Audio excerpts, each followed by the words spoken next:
So we live in object fear of the one that we're supposed to be connected to, because they've told us you gotta walk this tightrope and this line, and if you walk along the line, he's gonna send you to hell. You could live 30 years worshiping and living for him, make one error, and if you die in that error, you go into hell. What in the name of common sense does that mean? Are you crazy? Why would I even serve him if he's that sadistic and masochistic? I don't need a God like that. And so if I am so focused on staying on the line, I can't fulfill my assignment. But my God is big enough to handle my fault, my screw ups, my mess ups, because he's already prepared for what I might do. He knows what I'm going to do before I do it, and he already made preparation for me before I get there.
What follows darkness is light. That darkness is the indicator that light is getting ready to shine. So there it is in Genesis, when darkness was upon the face of the deep, and God in the spirit form moved upon the face of the waters, and then God said, let there be. Because darkness precedes the light. Are you understanding what I'm saying? But he needs the darkness there so that God can move upon the face of the deep, so that the shift can take place. Listen, look at your neighbor and tell your neighbor that shift take place in the darkness. Y'all didn't hear what I just said. Everybody's not going to see the shift that's happening. They see the chaos, but they don't see the shift. They see all the craziness going on in your life, but they don't understand that underneath the darkness, God is moving in secret. He's moving in quiet. He's moving in the hidden places. He's moving in the cracks and the corners and the crevices. He's moving in places that you cannot see. And when the light comes, they're going to see a new order.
highly. And so the universe then has no choice. First attribute of the secret place. The secret place is a place of revelation. It makes you free because it awakens you and makes you consciously aware that everything that you thought was holding you is an illusion.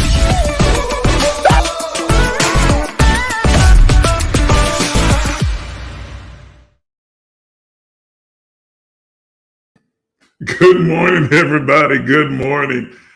Oh, am I running a little bit late this morning? I'm sorry. I got caught up in doing some other things and preparing for this moment and this time of sharing together that I came on a little bit late, and you see kind of things and a little bit discombobulated, but we're going to settle in here. We're going to move forward, and we're going to have a great conversation this morning. Thank you for tuning into the Emerge movement. This is the place where we give you the tools that will empower you on your journey towards spiritual wholeness.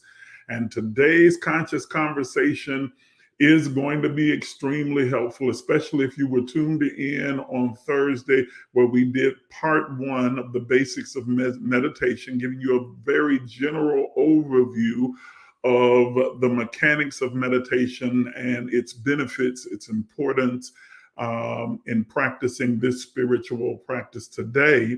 This is part two, and we're going to delve into different types of meditation that you can employ depending upon what your particular goal is, your intention is.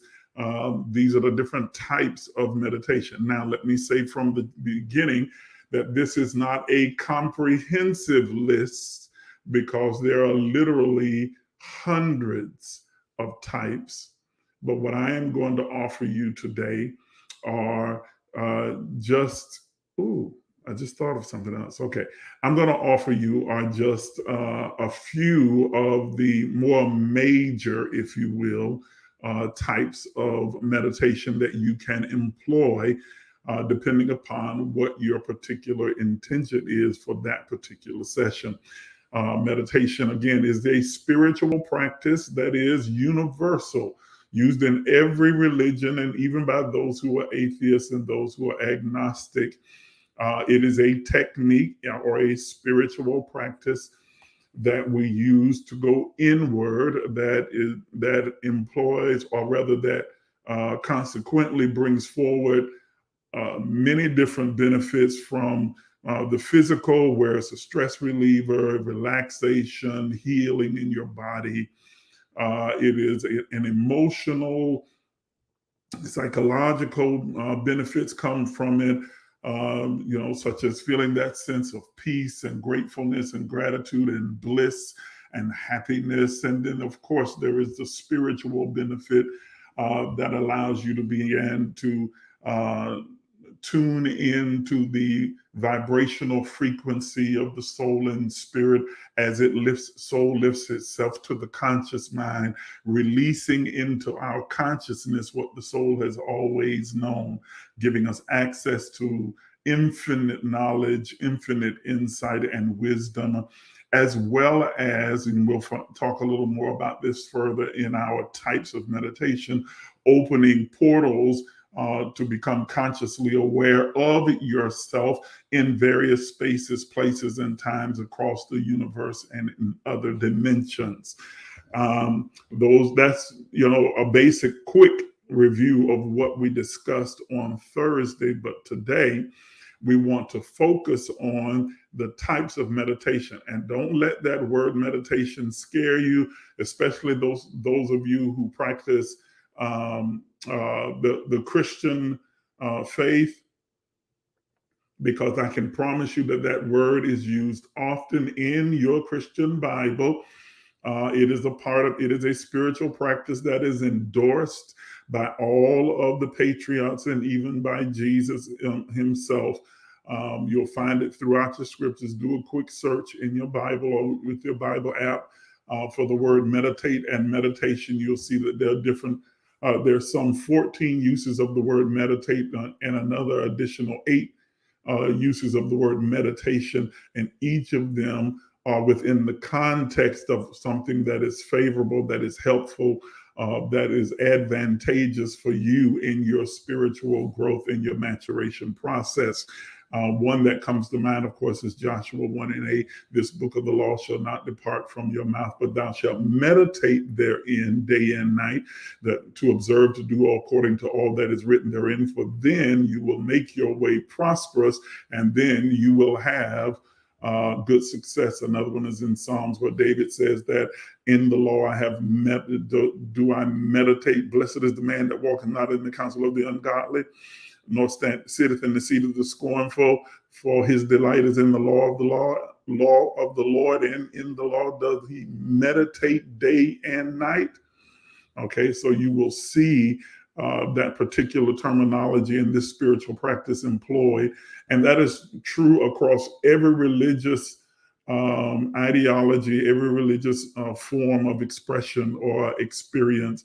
And then again, as well, among those who are atheists and those who are agnostic, they still acknowledge the deeper self, the deeper parts of their awareness, their consciousness, and use this particular practice. They may not call it a spiritual practice, but it is indeed a spiritual practice that allows them to become more self-aware and self-conscious of and to expand their thought and their mind and begin to grow and to evolve. So today,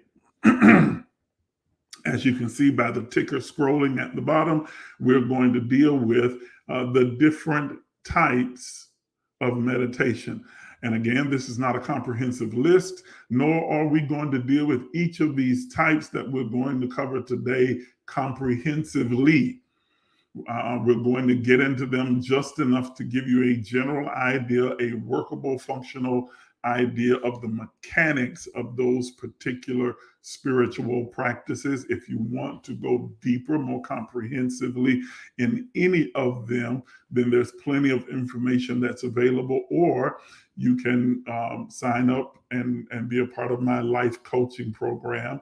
And in that I take the time to go more in depth and comprehensively into these particular teachings with those who are my mentees. So, and again, if you'd like to be a part of that, if you'd like to enroll in my life coaching program, then just please send me an inbox or a text or an email, and I'm glad to send you out some information about that, and then you can move forward from there. So today we want to just deal with a few of the types and give a general understanding of the mechanics of these different types of meditation. I'm so glad to have all of you that are on and joining me this morning. And thank you, Toya, you remind me every time as I look at your comments, please take a moment and tag and share this particular broadcast on your page so that others can join us in this conscious conversation, and you can invite others to be a part of it. And even if they don't come over immediately and catch us on the live, they can catch it on the replay. Although I am going to have to probably start taking some of these videos down as I am running out of space. But I will leave them up as long as I possibly can so that you can catch. And I'll go back. I'm in the process now of going back and deleting some of the older empowerment sessions so that I can create more space. But I'll leave them up as long as I possibly can for those of you who like to go back and replay them. But I'm so glad to have all of you who are here. Thank you for joining. Thank you for being a part of the conversation. It is good to see all of you. All right, so let's get it. Let's go, huh? How about that? Let's go. All right. So there are different types of meditation, and here they are. These are the ones that we're going to cover today. Mantra meditation, transcendental meditation, mindful meditation, Zen meditation, shamanic meditation, and Kabbalah or Kabbalistic meditation. I spelled Kabbalah wrong. There should be an H at the end of that. Um, I'm going to correct that right now. As a matter of fact, let me just fix it so that, yeah, we can do things with some excellence. Okay. So, yeah, Kabbalah, or Kabbalistic meditation, which these are the six rather, that we're going to cover today. These are the six that we're going to cover generally today. I'm going to give you a moment to write those down. Mantra, transcendental, mindful, Zen, shamanic rather, and Kabbalah. Got my coffee this morning, Theresa. I'm ready.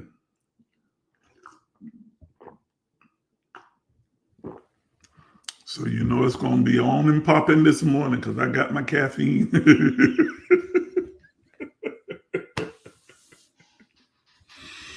And please stay on as long as you possibly can, because I have a special announcement that I'm going to make right at the end of our empowerment session that you don't want to miss. So please make sure that you stay on. I have a very special and important announcement that I am going to make.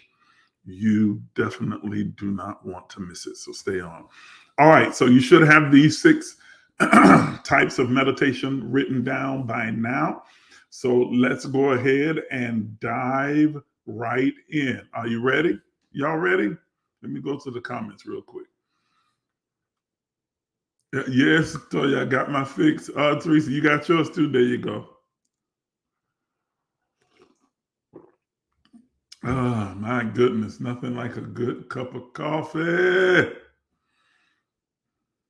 Okay. Nothing like it. Nothing like it. Nothing like it. All right. So y'all ready? Yeah, Brisa, let's go. I love it. I love it. Okay. So we're going to begin with mindful meditation.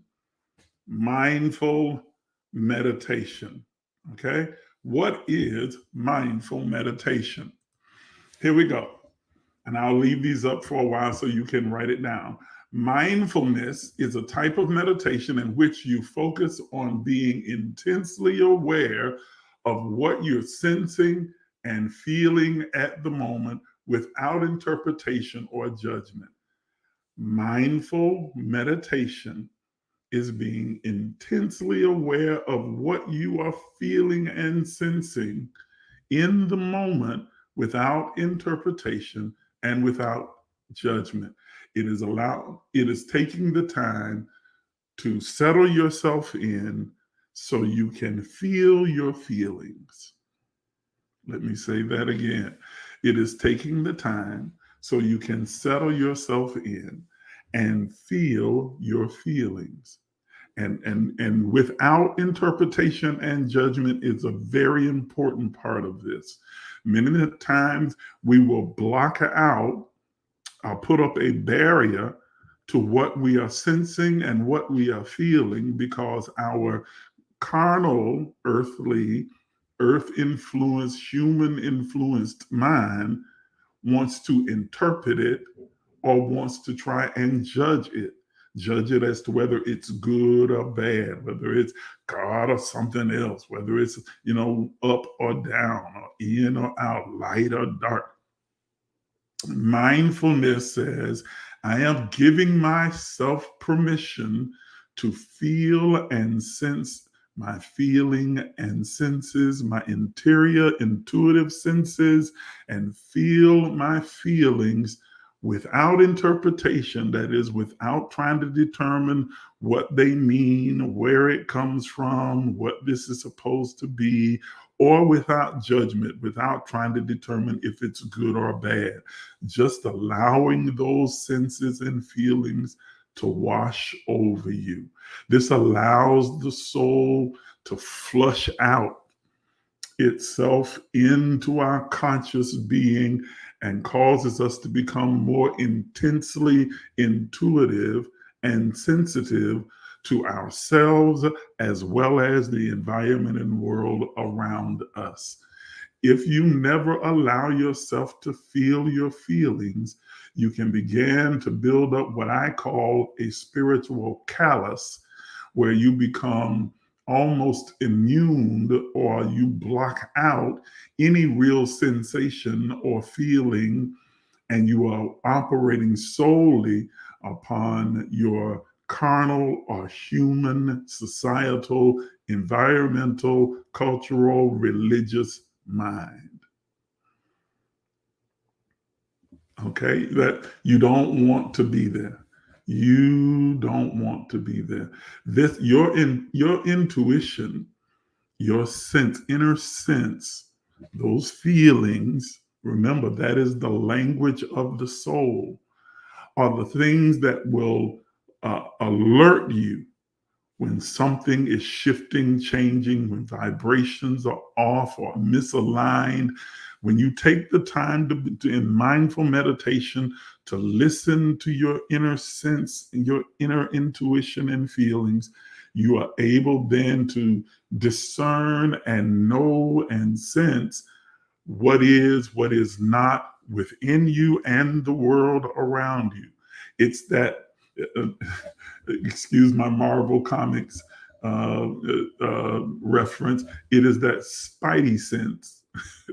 Those of you who know about Spider-Man, that tingling sensation that you become more sensitive and consciously aware of, so that when you come into the presence of different people or different places and spaces, you are able to get a sense, even though you, without interpreting it, without judging it, you're able to get a sense as to whether or not, what is happening, rather, what's taking place in your immediate surrounding and what's taking place inside of you. Okay, and I'm going to be bouncing back and forth over to the comments because I want to be able to see any questions or comments that you might have. So you are giving yourself, right? Thank you, Bree, for putting that up in. She put it in shorthand. That mindful meditation. Here, you give yourself permission to feel your feelings. Okay? That is mindful meditation. It is a type of meditation in which you focus on being intensely aware of what you are sensing and feeling in the moment. Okay? Without interpretation, without judgment. You employ mindful meditation. You can do that throughout your day. You can set aside a specific time to do so. To me, it is one of the more easily accessible spiritual practices of all of the meditations. Mindfulness is a really easy one to begin to conquer, to master. Okay? It is a very easy one to master. All right. Anyone have any questions about mindful meditation? I'm going to keep moving because there are 6 of these we have to get through, and we only have a very limited amount of time to do so. All right. Anyone have any questions about mindful meditation? And I told you I'm not going to go into a comprehensive definition of each, but more of a general overview of them. If you want a more comprehensive understanding, then sign up for my mentorship program, the life coaching program, and we'll do that there. Okay. All right. If there aren't any, then let's move to the next one. The next one that we want to look at is mantra meditation. Mantra meditation. Okay. Mantra meditation is a meditation approach that uses the repetition of phrases or a word or words, a mantra, to promote focus and intention. Okay. The word meditation, one of the words for meditation in the Hebrew, habra, literally means to murmur, to repeat something over and over again. This tells you that the patriots of the Old Testament, as well as patriarchs, rather, of the old, not patriots, patriarchs of the Old Testament, as well as across other religious persuasions, use this particular technique specifically, where they would murmur. This is what it means about in the law do I meditate day and night. They would murmur repetitively different verses or different phrases from the law to consistently rehearse that thing in their mind, from their mouth, rather, to reinforce it within their mind. It is something that they would speak, mantra. Okay, that's their mantra. Mantra meditation is used across different disciplines as a way of really refocusing your intention. Okay, we know that whatever you give attention to, you give intention to. The mantra becomes the thing that draws your attention to your intention. Let me say it again. Your mantra is the tool that draws your attention to your intention. Okay? So, like one very popular mantra that is often used by people, and it's a very powerful one, is I am. I am. We know that whatever follows I am is set for manifestation, because you are putting into the universe the two most powerful words that can be spoken by divine beings. I am, because who I am is what manifests in my reality. And so people will use I am, and then whatever their particular intention is, attach that to the I am, drawing their attention to that intention so that it brings about manifestation and alignment within the totality of their being. So if my intention is to be happy, then my mantra would be, I am happy. I am happy. Again, and again, murmuring it, repeating it, speaking it over and over and over again in my meditative state. It draws my attention to happiness. And when I have given my attention to happiness, it gives intention to happiness and begins to express it outward in vibrational form, drawing it to me in three-dimensional form. Let me say it again. So when I give my intention to happiness, if that's what it is, that's my mantra, then it begins to now set my intention, sending it outward into the universe, into the world, into nature, in vibrational form, so that it might return to me in three-dimensional form. Okay? Everyone understand what I'm saying? I see some, let me jump over to the comments real quick. Okay? Yes. Thank you again. Bree's abbreviating for me. Mantra meditation draws your attention to your intention. That's very good. Okay. So, and some people just use a sound.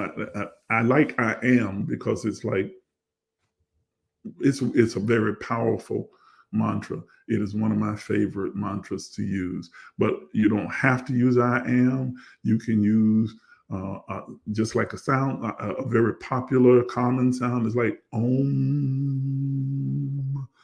or they hum at a certain frequency. That vibrational frequency that you are releasing, that's the purpose behind the om, or the sound, that vibrational frequency that you're releasing resonates through your entire being and begins to cause your vibration to align itself in harmony with the sound.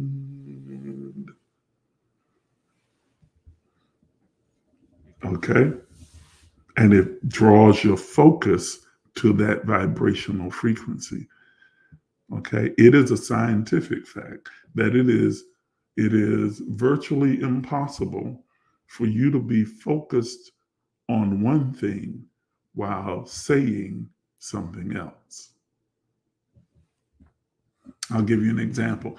All of you that are tuned in and watching me right now, and there's about 18 of you on now, I want you to do this exercise for me. When I say go, I want you to start counting backwards from 20 to 1. So 20, 19, 18, 17. I want you to start counting backwards slowly from 20 to 1 in your head. Are you ready? Go.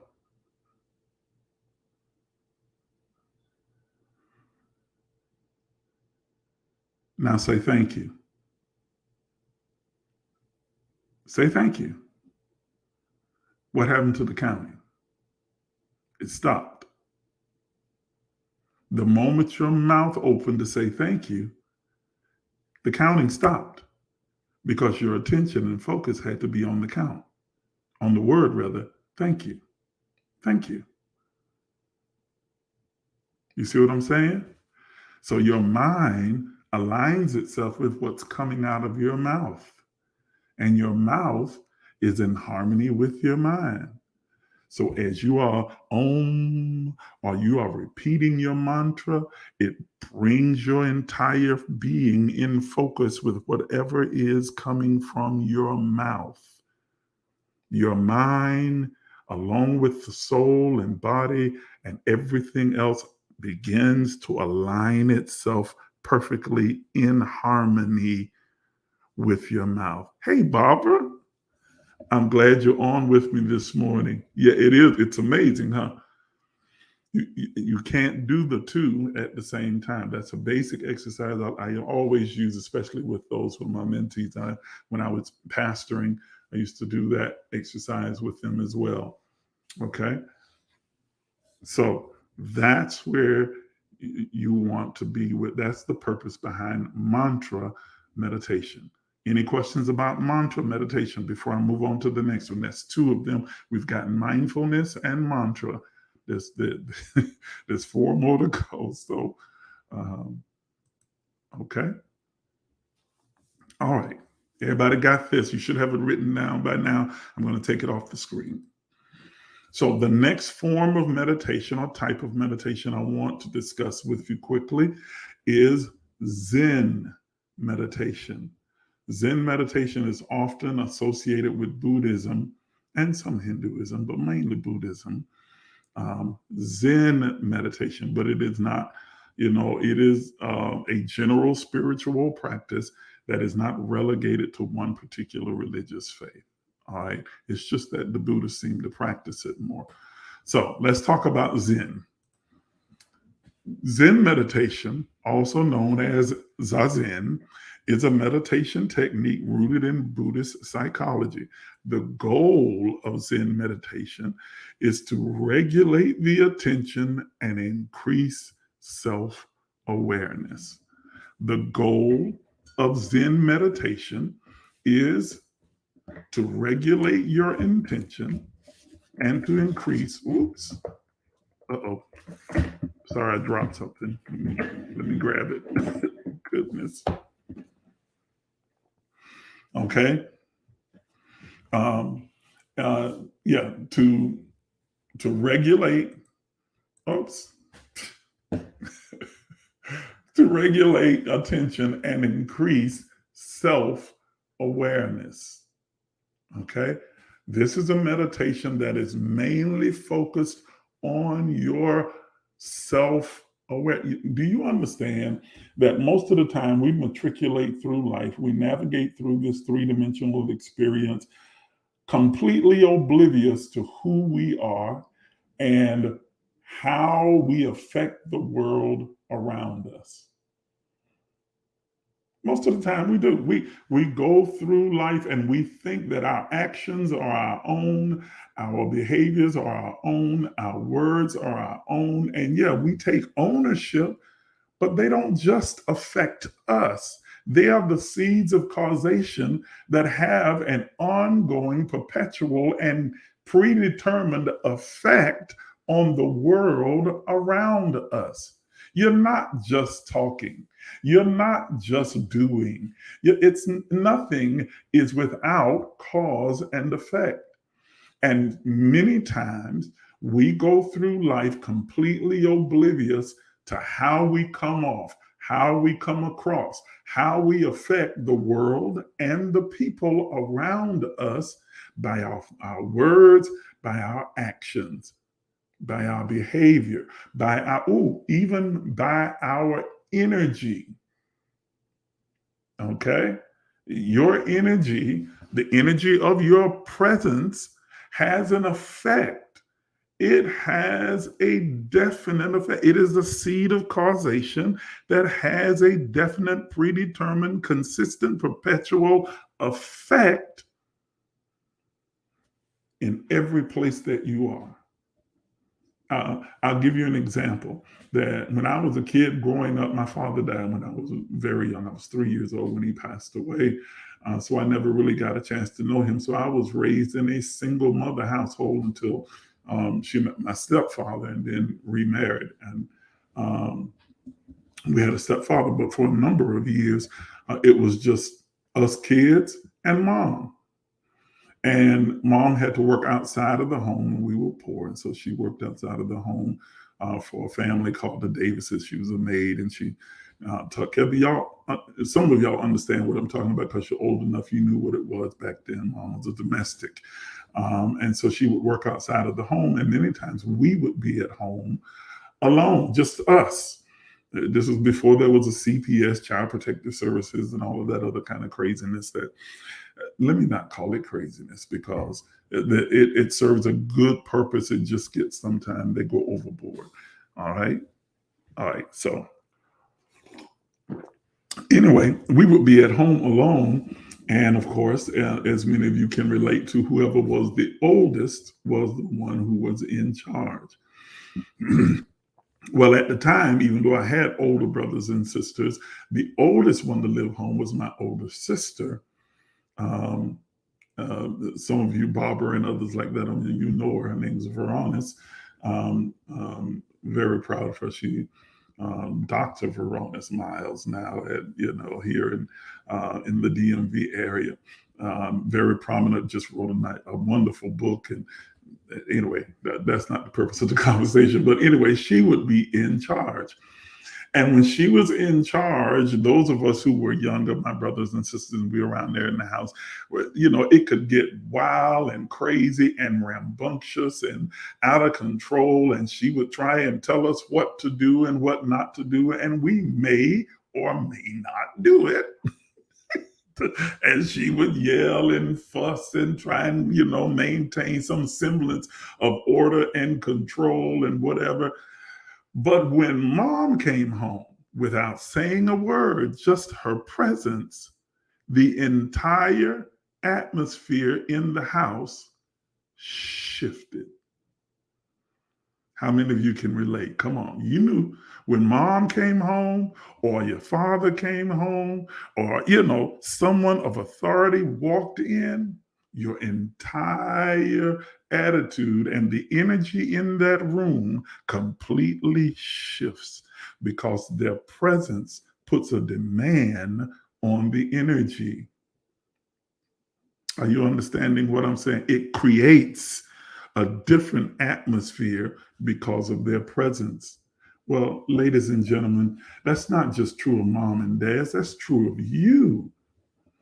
Your presence, when you're around your kids, when you go on your job, when you show up at an event, when you show up at a particular place or space or time, when you get there, your presence creates an effect. Are you understanding what I'm saying? So what Zen meditation, I know it seems like I got a long way away from Zen meditation, but I'm not.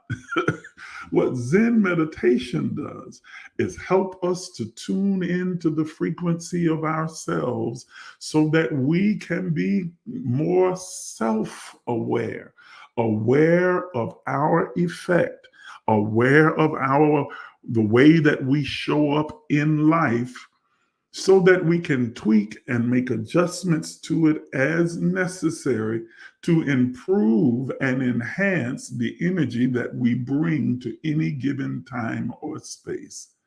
It is achieving what the Buddhists call Zen, and that is a balanced, even energy that is pleasant and produces a positive effect wherever it goes. Does your energy, your presence bring about positivity, or does it bring about fear? My mom's presence brought about fear until she started smiling and laughing. Then it brought about joy, happiness.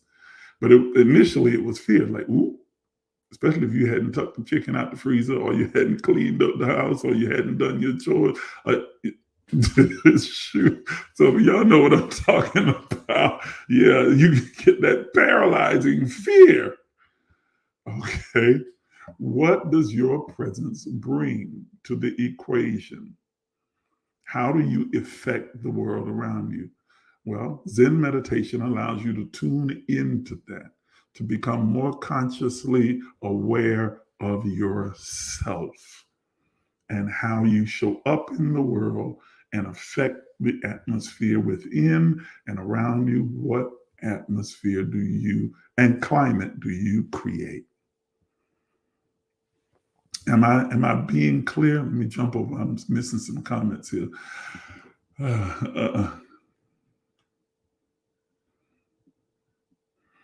Okay, there is the Reader's Digest version. Zen regulates attention and increases self-awareness. Okay. Hey, Gerald, good to see you.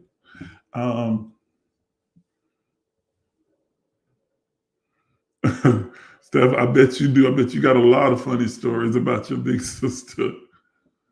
Okay.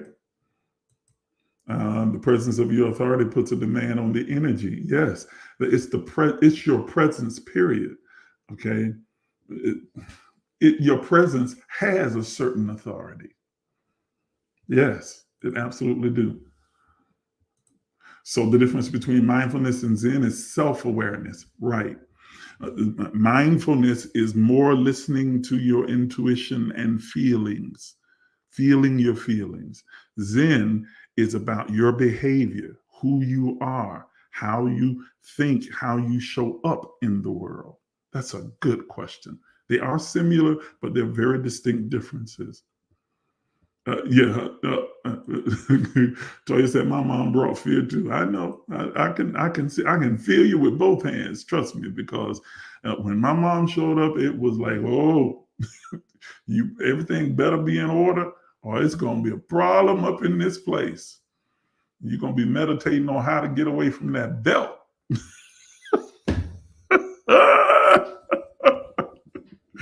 Oh my Lord, I'm telling you, if CPS existed back when I was a kid growing up, our parents would have been in jail. They would have locked them up, child, between the belts, extension cords, switches. Y'all ain't said nothing, pots and pans and shoes and wooden spoons. And y'all, I know some of y'all don't know nothing about that, and you think that's abuse. Well, okay, call it what you want, but it didn't kill us, and it certainly, I think it helped. It definitely helped my hard-headed mind. I was bad. Never mind. Anyway, that's a whole nother conversation. That's a whole nother conversation. That's a whole nother conversation. Listen to Stephanie talking about she was spoiled. See? You're the one we would have beat up.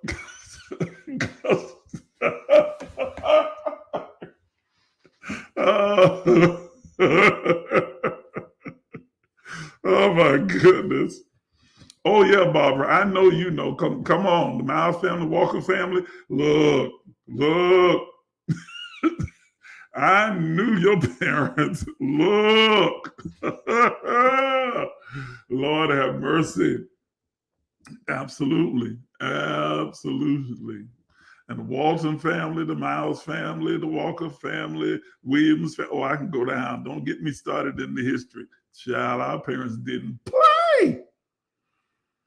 And back during that time, any adult could get you. Any of them.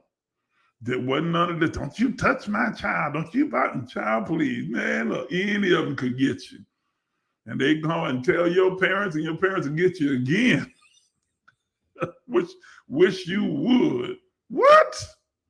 Okay. Anyway, I'm getting off topic and I'm running out of time. Let me go.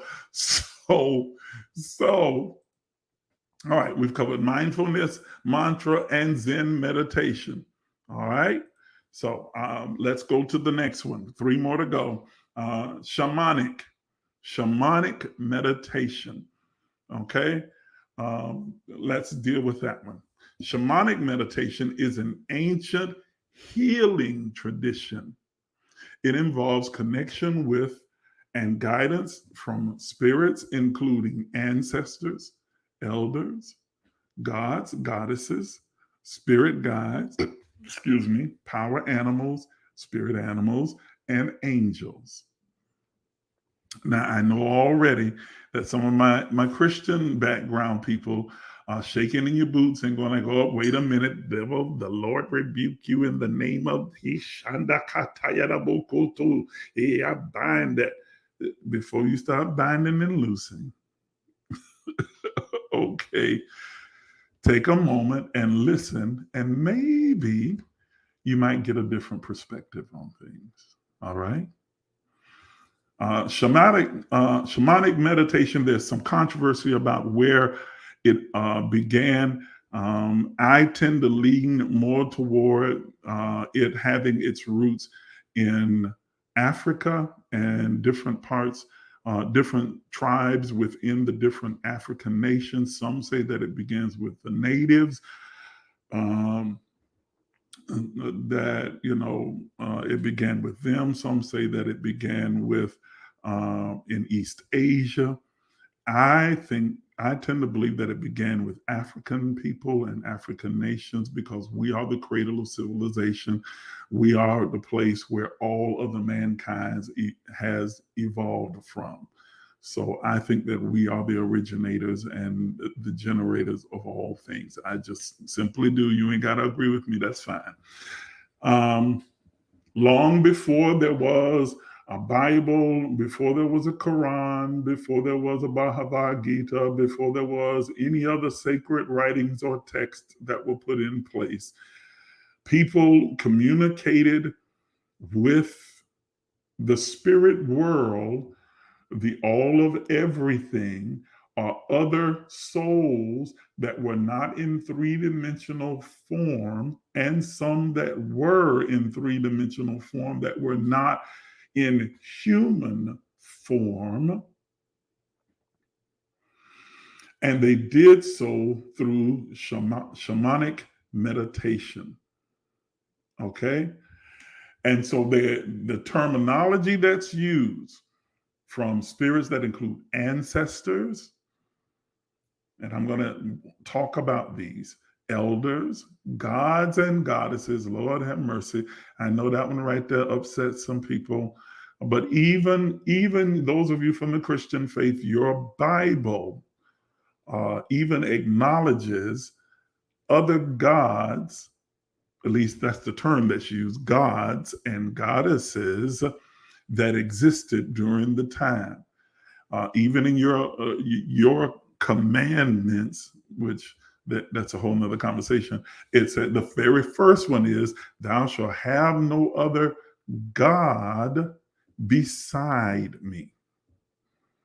Now, why would God mention other gods if other gods didn't exist? If, again, those are words put in God's mouth. That is the words of the writer. Because the writer of that particular text and all of the people who lived during that time acknowledge the fact that there were the presence of these other beings, deities, or life forces, energies in the spirit world. They were encountering and seeing and experiencing beings and forces and energies that they were unfamiliar with. And so they gave them terms like gods and goddesses, spirit guides, spirit animals, power animals, and angels. And even here's the thing that's crazy, even though Christians are anti the idea of gods and goddesses, but they embrace angels. But how can you think angels exist if you don't believe that other ancestors can exist? Okay, let's explain. Ancestors are the life force or energy of souls that have inhabited three-dimensional form in the earth, were once human, being human, who have now transitioned out of this three-dimensional life. Now, before you start getting crazy, remember your story in your Bible about Lazarus who sees the rich man supposedly in hell? Are you hearing what I'm saying? Okay, so clearly these life forms, or when Jesus, the vision that John gives in Revelation, where he looks under the altar and he sees the souls of those who have been martyred for the cause of Christ in the earth, saying, "How long before you avenge our presence on the earth?" Or about where Saul talks to the witch of Endor and calls up the presence of Samuel, and it wasn't some phony counterfeit fake. It was the actual Samuel that showed up in spirit form. Now, he spoke a condemnation on Saul for calling him up, but at the same time, he showed up. So these narratives are not only in the Bible, but they're in every other sacred text, because these encounters with these things have taken place throughout the history of mankind. So now, what is it? When we talk about an ancestor or an elder, a god, goddess, spirit guide, power animals, or spirit animals and angels, we are talking about a life force, an energy, a individuation of soul that is expressing and displaying or animating itself in a form that is familiar to the person who is in that state of meditation or seeking guidance and seeking instruction and seeking healing. Okay. With shamanic meditation, we are more focused on the healing aspect, but there's guidance and direction and instruction and wisdom and insight. Okay. Those souls that have experienced this three-dimensional form carry with them those experiences as they transition back into spirit form and hold those experiences there. Shamanic meditation allows us to commune with those souls, whether they are ancestral elders, gods, goddesses, spirit guides, spirit animals, or angels, and seek out their help where healing is concerned. This is physical, emotional, spiritual healing. Okay, to deal with those hurts, those scars that we have experienced in three-dimensional form and seem to carry with us and serve as a blockage to our evolution and growth and maturation. That we're able to commune and communicate through shamanic meditation with these ancient or ancestral spirits or souls, and they aid us in that healing. Okay, I know I'm going to have a whole bunch of questions about this one. This is a huge topic. Okay.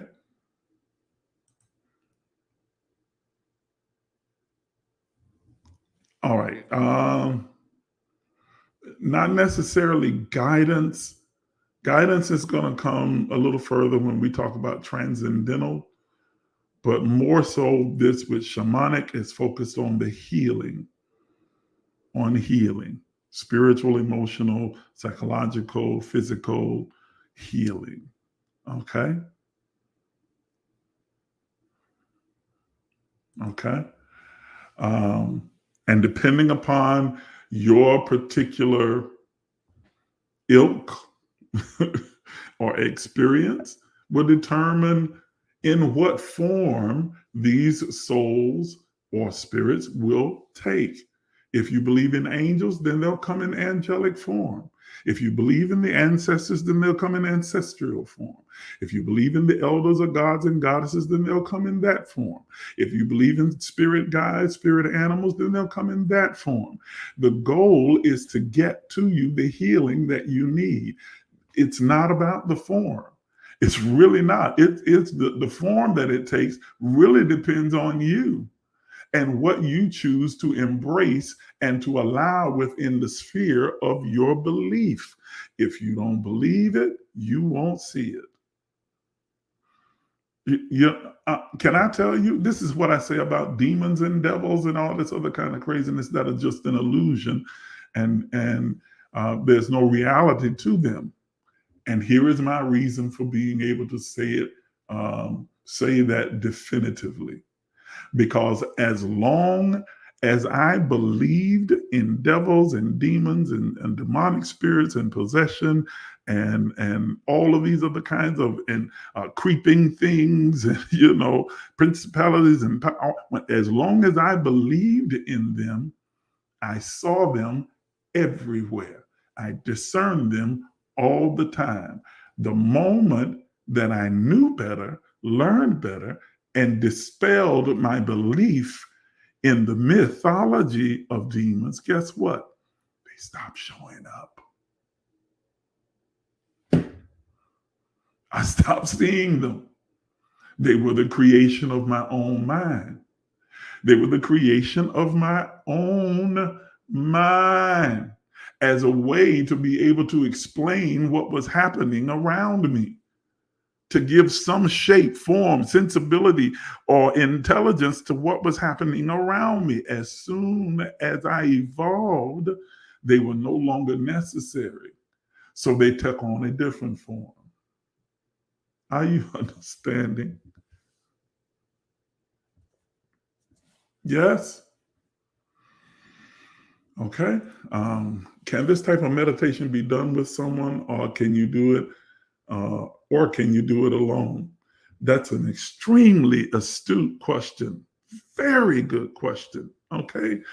Shamanic meditation is often best done as a guided meditation, which means you should do it with someone else to guide you along the way. It is possible to do it alone. It's extremely difficult. You need to be pretty advanced to do so. It is most effective, though, as a guided meditation, to have someone to guide you through the process. There are those who will travel to Polynesia and other areas to use ayahuasca, which is a psychotropic. And then after taking the psychotropic, they will sit with a shamanic meditation. They will sit with a shaman. A shaman is a master of shamanic meditation who will guide them through their journey, because it is indeed a journey. Trust me, it's a journey, okay? Guide them through the journey in the shamanic meditation. And they often employ different psychotropics, such as ayahuasca and what is commonly known as LSD, but is really that's kind of like the street name for it. MDMA is more the scientific signature for it. LSD is now been evolved into what we more call ecstasy. Same chemical equation, but it's the psychotropic. And all the psychotropic does is to open our conscious mind, relax our cling that we have on three-dimensional reality so that we're able to experience the realities in other dimensions. Okay? What I mean is a spiritual mentor, or is it done? Yeah, hopefully I answered that. Bree said, this is so true because if a negative emotion or old belief surfaces during my meditation, which they will, I learn to let it go with time because I no longer believe it. And really, exactly. Oh yeah, definitely. Mushrooms. Mushrooms are definitely one of the psychotropics that are used. Okay. Definitely. And again, if this is not comprehensive, if you want more information, want to go more in depth, there's plenty of information available. If you want it from me, then you can enroll. That's right, enroll in my life coaching program. And then in that, we spend more time on these particular subjects and we'll get more in depth and comprehensive in the discussion of psychotropics and shamanic healing and so on. I become your guru, your shaman, your life coach, your spiritual guide, leader, whatever. All of those terms, whatever terminology you want to use. Okay. Well, it's getting cool. I might need to reheat that. Okay. Everybody got this written down so that we can move on to the next one. So we've covered mindful, mantra, Zen, and shamanic. 2 more to go. And I'm already over time. Thank you for sticking around and not leaving. I promise it won't be much longer. Okay. All right. So the next form or type of meditation is Kabbalistic Kabbalah. This is more associated with the Jewish tradition. Okay? Kabbalistic meditation is a set of esoteric teachings meant to explain the relationship between the unchanging eternal, the mysterious or infinite God, and the mortal, infinite universe, God's creation. There's actually a book called the Kabbalah. And those of you who have known me for a period of time, especially when I was pastoring a church there in Fitzgerald, Georgia, have known that I encouraged you to read that particular book. I don't know if you did it or not. Probably not, because I would give y'all a lot of assignments that you didn't do. You think I didn't know you didn't do them? I could tell by the way you behave that you didn't do it, because when you know better, you do better. Never mind. Anyway, all right. That was just a little brief rebuke in there, wasn't it? But I didn't mean to do it that way. But yeah, I would encourage you to read the Kabbalah, this collection of esoteric teachings, spiritual teachings, that is more tied to the Jewish tradition. Okay. And it is an effort by the ancient mystics of the Jewish faith to explain the relationship between the unchanging, infinite, mysterious God and the mortal, infinite universe that is God's creation that we live in. That tie, that connection, that junction between the infinite and the finite. Okay? Kabbalic meditation is actually spending time meditating on the principles, practices, and patterns that are discovered in the Kabbalah to focus your intention and attention and intention upon those mysteries. It is a way to look into the mind of God, using quotations, because God is all mind, all thought, all wisdom, all knowledge, all love. But to look into the mind of God and begin to understand the function, operation, plan of God as it relates to the finite or mankind or nature or this three-dimensional world that we call Earth. Kabbalistic meditation opens that doorway. You know, when we talked about doors and gates, okay, Kabbalistic meditation opens those doors and gates, allowing you to enter that space of knowledge, understanding, insight, revelation, if you will, concerning the functionality of all things. Are you understanding what I'm saying? Okay. Go to the comments over here. All is mine. That's right, Bridget. Hey, good to see you. All right. So here's Bree's brief definition: Kabbalah, Kabbalistic meditation, a way to look into the mind of God as it relates to God's creation and the all of everything and all that is, how it functions, how it operates, and how it relates to our existence as three-dimensional forms called humans. Okay, a hue of mankind. Never mind, that's a whole nother conversation. All right, the hue of mankind. All right, this is a very powerful meditation tool.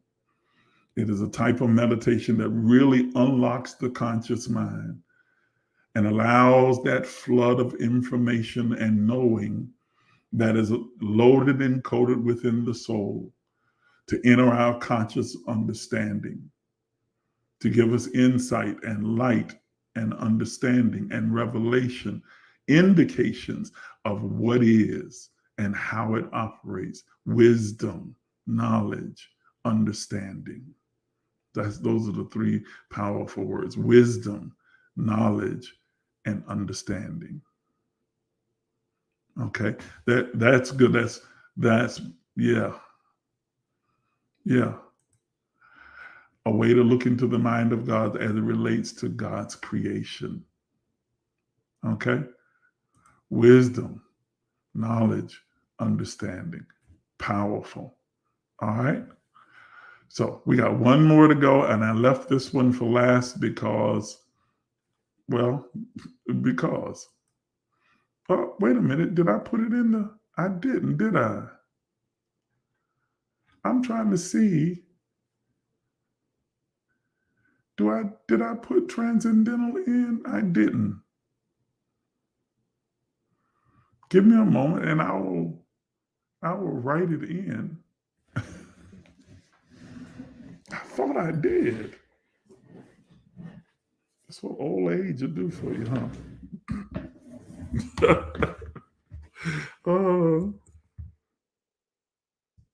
You guys talk amongst yourselves for a second.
Okay.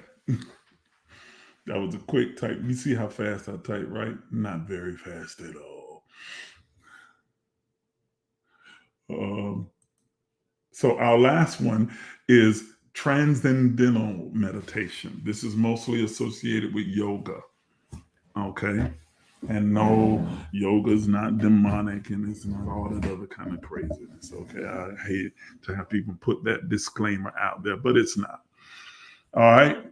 It is most associated with the practice of yoga. But what is transcendental meditation? It is exactly what the term transcendental, transcend, implies. Okay. So here we go. Transcendental meditation is a state of spiritual practice where you repeat a particular mantra silently in your head, causing you to melt into your divine self and transcend form. Okay. Now, it is a form of mantra meditation, but remember, mantra meditation is when you are speaking it outward. Transcendental is that you are repeating the mantra silently within your head, silently drawing yourself further and further into the focus of the mantra that is within your own head until you begin to melt into your own divine self, soul and spirit, and you begin to transcend form. Transcend means to rise above or go beyond, to where you begin to go beyond or rise above form. That is your body temple. Okay, you transcend your body temple as well as this three-dimensional existence in which we live, and you become consciously aware of the vast, expansive universe around you. And you become consciously aware of yourself in every place and space across the multiverse. You become consciously aware of your divinity, the aspect of your divinity as omnipresent. You become consciously aware of your omnipresent self as it relates to different spaces, times, and places across dimensions throughout the multiverse. Just as there is no place that God is not, and because you are a divine expression of God, an animation of God, not a part, but you are the all of the whole, individualized in form. If there is no place that God is not, then there is no place that you are not, because you only exists because of God in you, through you, and as you. So all that God is, you are, and all that you are is God. So in every place that God is, and God is in every place, there's no place that God is not, then there is no place that you are not. You are present there, but not consciously aware of your presence in that space. You experience this on a smaller scale all the time. You call it daydreaming, where in a moment you will daydream, you will lose focus and lose sight of this three-dimensional form, lose sight of the three-dimensional world around you, and you can see, sense, and feel yourself in a different place or space or time. You can find yourself even focusing so intensely upon a particular space or place within your imagination, imaging mechanism of your conscious mind, that you begin to, as you imagine intensely yourself in this place of a meadow or field, filled with flowers, grass, trees, and water, that you can hear the water, smell the fragrance of the flowers, and sense the wind blow and the grass and the movement of the trees. Your human form has not left the space that it's in, but you become consciously aware of yourself in a different space and place and have the full experience of being there because you have become consciously aware of yourself being there. And you were always there. Are you understanding what I'm saying? What transcendental meditation does is open portals. Kabbalic meditation opens doors and gates. Transcendental meditation opens the portals that allow you to become consciously aware. I hate to use the words like travel or go, because you're not going, you're not literally going or traveling anywhere, because why do you need to travel to somewhere you already are? But from a human aspect, it seems it helps to understand, it helps you to better grasp where your soul travels to different places and spaces and time periods. It is time travel, space travel, dimensional travel, multiverse travel, if you will. But the more correct terminology would be that you become consciously aware of yourself in those places, those spaces, those times, across the multiverse. You've always been there, just only focused on where you are now because that's where your consciousness is focused. But if you refocus your consciousness, then you can become consciously aware of yourself in other places. This happens in visions, it happens in dreams, daydreaming, night dreaming. It happens in what we call a trance or a transcendental state, transcendental meditation, trance-like state, where you go beyond form, beyond this three-dimensional form that we call the body temple, or beyond the form of this three-dimensional world that we live in and exist in, and become aware of our existence in other spaces and time. Are you understanding what I'm saying? Am I explaining that in a way that you understand it?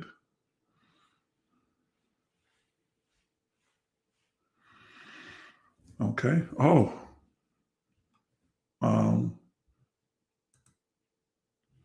A form of repetitive mantra meditation where you can become consciously aware of your divinity as it relates to different spaces, places, and times throughout the multiverse. Excellent. Accurate. Okay. Bridget, this is a really good question. She says, do you recommend a certain type of meditation depending on how far a person is into their spiritual journey? I absolutely do. All of them are accessible to you, and they're all you are equally important. However, for a person who is just starting out in meditation, I recommend that you start with mindfulness. Mindful meditation is the easiest, the simplest tool to employ. The mechanics of it are very basic. The mechanics of it are very easy. And it's a good way to get started as you begin to advance in the spiritual practice of meditation. Then you can begin to take on some of the other forms and types of meditation, learn about them, and to employ them. That's an excellent question. That is an absolutely excellent question. So yes, I do recommend that you start with mindful meditation. Excellent, excellent question. Excellent question.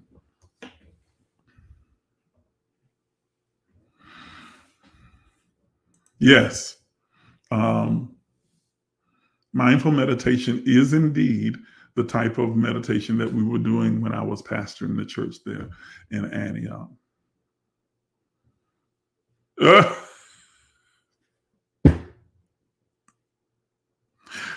See, Bree, you trying to be funny. She told me, yes, call it on Jesus repetitively till we fall asleep. However, see, here's the thing.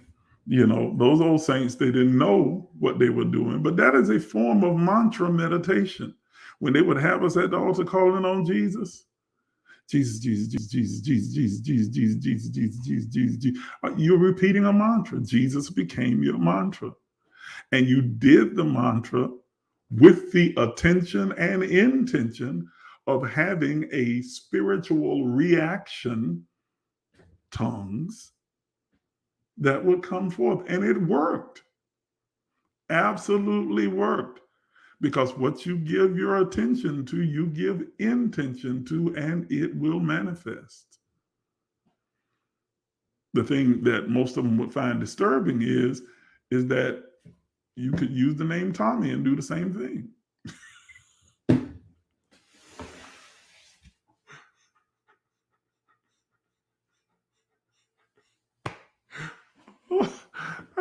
I just lost about 15 folk right there. My numbers just went down. But it's true. It's true. You could use the name Tommy or Jimmy or Isaac for that matter. Ooh, now he's making himself out as God. Well, I am a God, so are you. But never mind. Anyway, and get the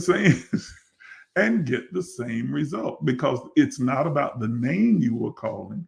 It's about what your intention was. What was your intention? Your intention was to speak with tongues. And you believed, you accepted as your truth, that the only way that you could have evidence or know that you had the Spirit of God within you was for you to speak in tongues. So the universe, God, gave you the confirmation that you sought. Not that it was necessary. It was only necessary because that's what you believed. So he gave you the manifestation of your belief so you would be confirmed with the knowledge that it was present within you. But you could accomplish the same thing by just saying, Tommy, Linda, Isaac, Jason, hot dog, hamburger. It's not the word, it's the intent. I could just see the look on some Christians' faces now as they hear me say that. They like, oh, see, this is why we don't fool with this Negro right here, right now. Got that kind of foolishness right there. That devil.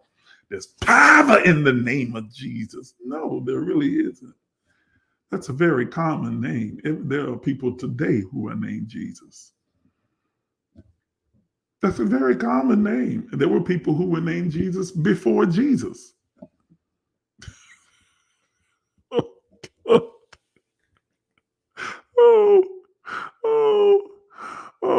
I know you're getting a headache. See, I always mess up in the middle and start losing my audience because I say stuff like that. But it's the truth.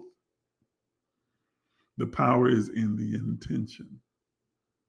In the name of Jesus means in the same power, in the same authority as Jesus used. Okay? That's just like if you were married to me and you went to sign something in the name of Isaac, you are using my authority, the same authority that I have, to sign that particular document. It's as though I signed it. Same authority. Okay? But that's a whole nother conversation. That had nothing to do with meditation. Let me leave that part alone because I'm already pissed off a lot of my Christian folk. Look at my numbers that went down. I got 13 of you now. I went from almost 20 to down to 13, just like that. I'm going to be down to 5 in a minute if I keep on talking and going down that road. Okay. All right. So, and then there is also affirmative prayer is also a form of meditation, and you know about that, using affirmations. That's why I didn't include it in the list, because all of you know about affirmations. Doing affirmative prayer using affirmations. Okay. All right. So Does anyone have any questions about any of the types of meditation that we've spoke about this morning? Any questions at all? I'll give you about 2 minutes to put your questions in the comments so that I'm able to address any questions that you have at all about the different types of meditation that we talked about this morning. And then I'm going to make a special announcement to you, and then we'll be ready to sign off. Thank you for those of you who stuck around long enough to get the announcement that I didn't make angry with my going into other things. I was having a Facebook conversation on a post by a very good friend of mine from down in Douglas, Georgia, Pastor Tawana Bennett earlier. I think the post is still up, where she was talking about how people are, having all of these revivals and conferences and everything else like that that's going on, and yet people still not changing. Things are not getting better. People are not getting any better. And I interjected that, in order for true revival, what that word means, to really take place, revival historically has always been preceded by reform. There's got to be a reformation, and reformation demands change, growth, evolution. And the thing that the church world, especially the Christian church, is most resistant to is change. You have an ancient book that's not even fully accurate, that was created with an agenda, formulated by a particular faith, that is the Catholic Church, with a particular agenda in mind, that you were given a particular interpretation to by your mama, your grandmama, your great grandmama, your great great great great granddaddy, by elder so and so, bishop so and so, from hundreds of years ago, that have been passed down from generation to generation, and you still accept it to this day without question. And the Christian church has devolved to the position that it's in right now because of its resistance to even consider, do I need to reconsider my method and my message? Do I need to reconsider not only how I present the gospel or good news, but what is the good news? Because truth, ladies and gentlemen, real truth, pure truth, can stand the test of examination, scrutiny, question, doubt, disbelief, research. You can flip it, turn it, twist it, however you want. If it is true, it will remain true. Anything that you have accepted as truth that you have now walled off, and it cannot be questioned, it can't be scrutinized, it can't be examined, is based upon a fear that what you believe may not be true. And the church is so afraid to ask questions, get answers, and question those answers, that it walls off certain ideological beliefs and says, this is not to be questioned. This is a certain, irrefutable, infallible truth. That's what they've done. That's what they've done with the Bible, and that's what they've done with the doctrines that they have interpreted from that Bible. That they didn't really interpret themselves. It was given to them by their ancestors and said, this is what this means. And they will not question it. Will not question it. And as a result, as humanity continues to evolve, because change is inevitable. It is the one thing that is a certain constant in this world. Change is the only real constant. Okay? And so as humanity evolves, The younger generations are coming along and they are starting to ask the questions that the older generation does not want to deal with. They would rather demand that you conform to what has always been. And as a result, the church is devolving. And instead of being a help, it has become an existential threat. That's a whole nother conversation for another time. Look at, I just lost some more people, just dropped down to 10 now. Lord have mercy. Let me lead us along because I'm gonna be down to 0 in a minute. Lord have mercy. Okay, let me get off it. Man, I've been on here for an hour and a half. I've been on for an hour and a half with 30 minutes overtime.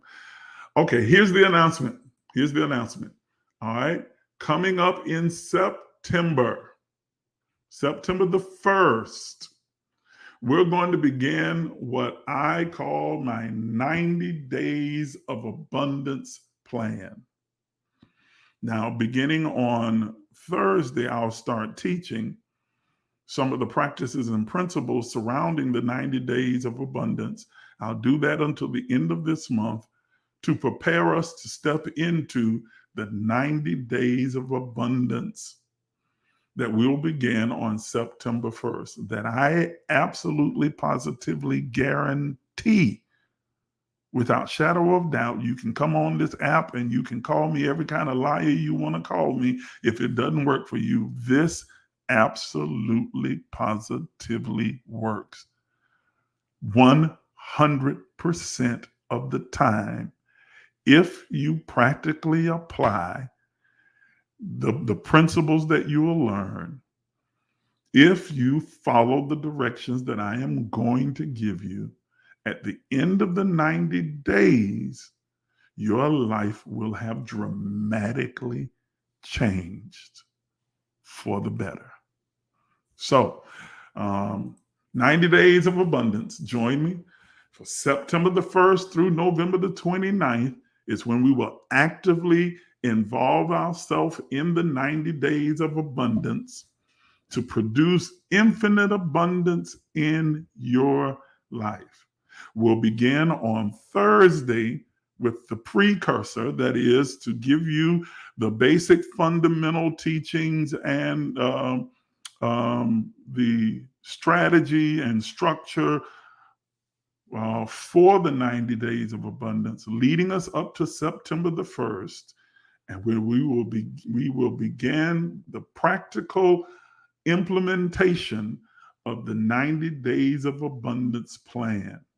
It works 100% of the time. You don't need a prophet. You don't need a guru. You don't need an apostle, a bishop, or nobody lay hands on you. You don't need an impartation as far as somebody hugging you or putting a cape around you and shaking you. You ain't got to fall out on the floor and spit and snarl and speak in tongues and jump over pews and spit bubbles. You don't have to do none of this.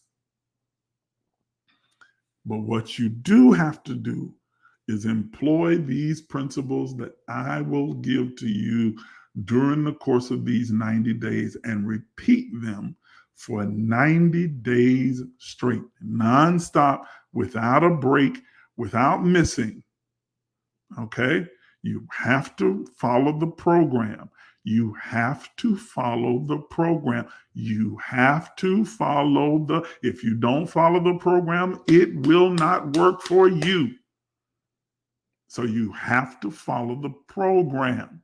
But if you follow this program, by the time you reach November the 30th, your life will be completely different and you will begin to experience infinite abundance for the rest of your life. It's a fact. It's an absolute fact. Okay? It's not hocus pocus. It's not abracadabra. It's not alakazam or anything. It's not magic, but it's magic. In other words, it's not magic in the sense that it'll be done for you and you don't have to do anything, but it's magic that as in if you employ the principles, you will get the outcomes.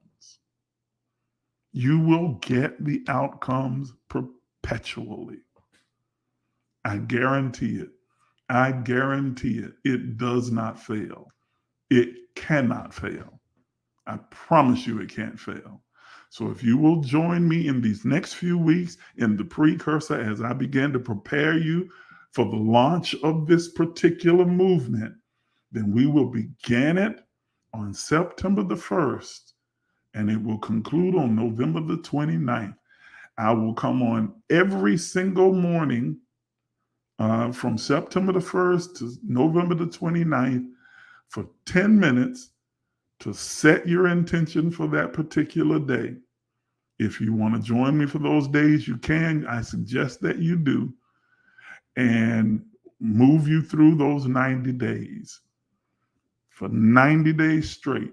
And by November the 30th, the day after the 29th, you'll be able to look back and see your life radically changed and start living, walking in infinite abundance. I am come that you might have life and that you might have it more abundantly. So join me for 90 days of abundance, beginning on September the 1st through November the 29th. The precursor or the pre-teaching begins Thursday at 7:30 p.m. Thursday at 7:30 p.m. So if you haven't done so already, I suggest that you do this for this one. Sign up for the free text notifications so you don't miss these next teachings to prepare you for the 90 days of abundance, and you don't miss our daily morning intention and inspiration that will take us through those 90 days. Sign up for the free text notification. It does not cost you a thing. It just allows you to be able to get a text to your phone to remind you when we're getting ready to come on the air, usually between 30 to 15 minutes, 10 minutes before we get ready to come on, so that you can position yourself to hear and you don't miss a single one of these sessions. Go ahead and sign up for it right now. You simply text the word emerge to the number you see on your screen, 833-444-0163, and you are automatically enrolled. That way you won't miss a thing. Okay?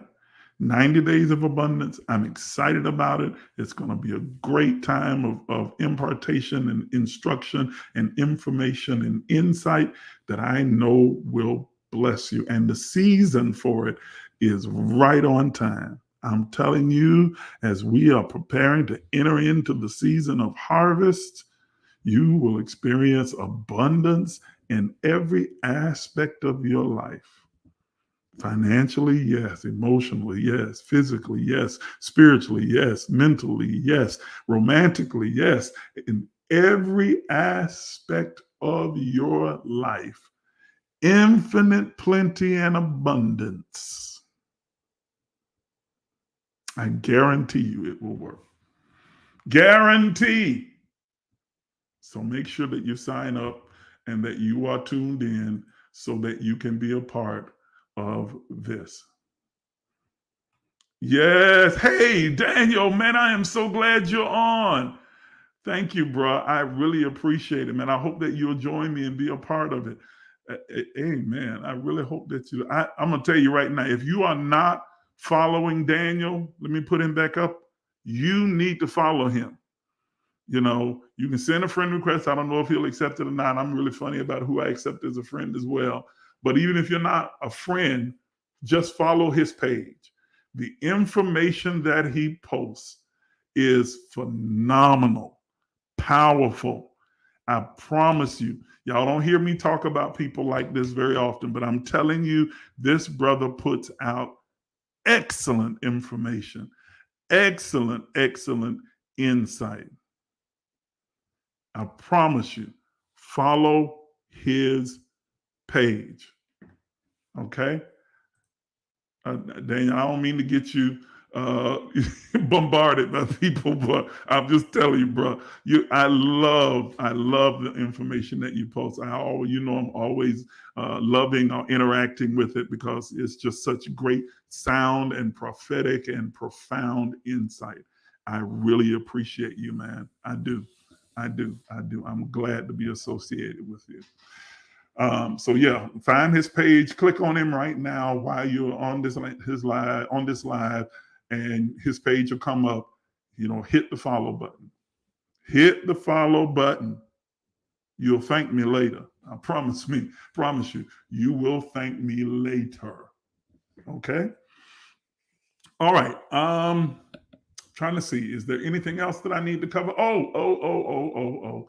Those of you who would like to give, you want to show your appreciation, you want to show your admiration, or you want to just be generous and express your generosity with me and this work that we're doing here, you can do so by using the information that's on your screen right now. You can use our Cashapp or our Zelle. I appreciate your support.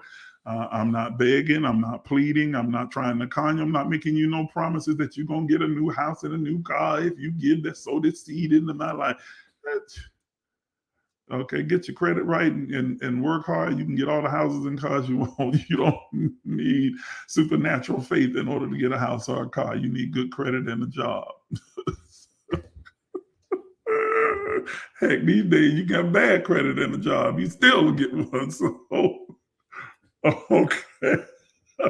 All right. But this is an opportunity for you to express your generosity and love and support for the work that we're doing here. Pick up your phone, do it right now, do it before you forget about it. Don't get busy with doing a whole bunch of other things throughout the day before you express that generosity. If you don't have anything to give, you don't have anything to give. That's fine. You do have something to give. You can give me your prayerful support. You can give me your support by being on this live like you are right now, by promoting it and telling other people about it. I appreciate all of that. Anything that you do, I appreciate it and I'm thankful for it. Thank you for the love and for your support. Okay, I think that is everything now. We are done at 1 hour and 43 minutes. Lord, help us right now. Gloria's been trying to get me to go for 2 hours, and today I almost went 2 hours. So, Gloria, I know you happy. Oh, my goodness. Thank you so much for tuning in. Prayerfully, it was helpful and impacted your life positively. It'll stay up on my page for a while. You can go back and rewatch the replay, both part 1 and part 2. And then, like I said, Thursday we'll begin the precursor for 90 days of abundance. All right. You guys have an absolutely splendiferous day. And I look forward to seeing you on Thursday at 7:30.